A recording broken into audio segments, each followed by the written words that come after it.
এই যে সিকিউরিটি রিস্কের কথা বিবেচনা করে ভারতে বিশ্বকাপ না খেলা, এটা আমাদের সরকারের সিদ্ধান্ত। ক্রীড়া উপদেষ্টা আসিফ নজরুল বলেছেন, বিশ্বকাপ খেলতে ভারতে না যাওয়ার সিদ্ধান্তে সরকার এখনো অনড় রয়েছে। যে নিরাপত্তা উদ্বেগের কারণে তারা ভারতে না যাওয়ার সিদ্ধান্ত নিয়েছেন, সেটিও কোনো পরিবর্তন হয়নি।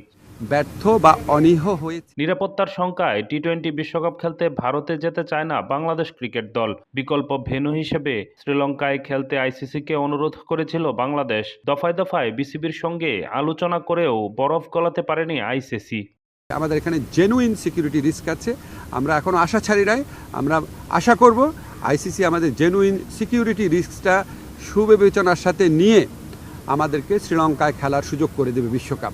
আমরা সেই আশাবাদ নিয়ে এখনও অপেক্ষা করছি। নিজের দেশের মানুষকে সিকিউরিটি রিস্কের মধ্যে ফেলে এই আঞ্চলিক রাজনৈতিক পরিস্থিতি বিবেচনা না করে একটা জেনুইন রিস্কের মধ্যে নিজের দেশের শুধু খেলোয়াড় না, দর্শক এবং সাংবাদিকদেরকে ঠেলে দিলে কি ক্ষতি হতে পারে সেটাও আপনাদের সবার বিবেচনা নেওয়া উচিত। এই যে সিকিউরিটি রিস্কের কথা বিবেচনা করে ভারতে বিশ্বকাপ না খেলা, এটা আমাদের সরকারের সিদ্ধান্ত।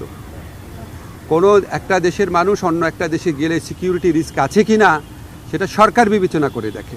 এটা অন্য কারো বিবেচনার স্কোপ নাই।